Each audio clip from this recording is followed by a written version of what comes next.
अभी क्या है कि आप अपनी ही लाइफ में मूर्खतापूर्ण बातें करके चले जाते हैं, आप ही अपनी ही लाइफ में गलत फलत बोल के चले जाते हैं और फिर बोलते हैं कि रिएक्शन चैनल वाले बोलते हैं, क्रिएटर बोलते हैं, ब्लॉगर हमको गलत बोलते हैं, कोई हमारा साथ नहीं दिया।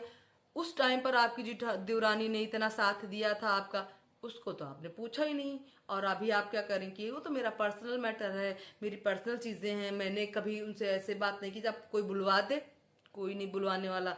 आपको चाहिए कि आप अपनी देवरानी जेठानी से बात करें, देवरानी से, अपनी सास से, कि वो वीडियो बनाए आप पूरी पब्लिक के लिए, पब्लिक जानना चाहती कि क्यों नहीं तासी के बर्थडे में बुलाया गया। ठीक है ना, चलो उनकी बेटी का बर्थडे था, ठीक है ना, उस दिन तो बर्थडे विश तो किया जा सकता था एक दूसरे को।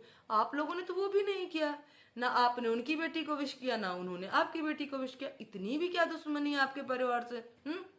तो उसको आप नहीं बताएंगे, क्योंकि जलेबी की तरह जो है गोल गोल बातें करने की जो आपकी आदत है ना, वो कभी दूर नहीं जाएगी। और रही बात रिएक्शन चैनल वालों को आप जो धमकाती हैं, अभी लोग कहते हैं कि हम बोलें तो वो धमकी, और लोग हम पर कुछ कहें तो वो कुछ नहीं। तो ऐसा नहीं होता है मैडम, सबकी बातें समझ में आती हैं। आपकी टोन में कभी भी लचीलापन था ही नहीं, आपकी बातों में कभी लगा ही नहीं कि आपको गिल्टी फील हो रही है, या आपने जो किया उसका एहसास हो रहा है कि हमने गलत किया।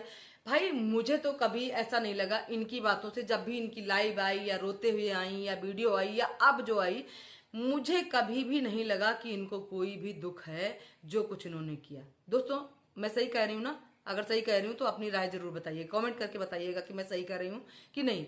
इनकी इनके फेस पर, इनकी फैमिली के फेस पर, हाँ उस टाइम जब इनकी भाभी को वो बेटी होने वाली थी, उस टाइम जब इनका भाई लाइव आया था, तो ऐसा लग रहा था कि जो वो बोल रहा था उसमें बहुत हद तक रियलिटी थी, क्योंकि भाई को उस हद तक सारी बातें नहीं पता थी।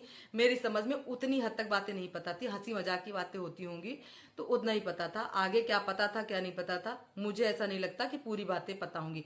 इनकी भाभी को पता था, इनकी मम्मी को भी पता होगा, और इनको तो पता ही था, ये तो मास्टरमाइंड थी ही। और फिर अभी आप क्या कहती हैं, लोगों ने हमारा इस्तेमाल किया, लोगों ने मेरे साथ क्या क्या किया, तो वो आप बताएं ना। अभी देवरानी की बात लेके आती हैं, तो आपने कभी किसी को जोड़ा ही नहीं, हमेशा से आपने ही सबका फायदा उठाया। जैसे कि बात अभी सामने आई है कि आप जेसिका के पति को बोलना चाहती हैं कि विदेशों में अफेयर है। ऐसा सोशल मीडिया पर बहुत तेजी से चल रहा है कि जेसिका के पति के विदेशों में अफेयर हैं, या ऐसा को ऐसा, उनकी आपकी बेस्ट फ्रेंड थी, उसकी गर्दन पे तो आपने ऐसे ऐसे पैर रखा, ऐसे पैर रखा कि वो बेचारी इतने दिनों में अब जाके नीतू महीना के साथ में घूमने गई थी, वो भी पहली बार।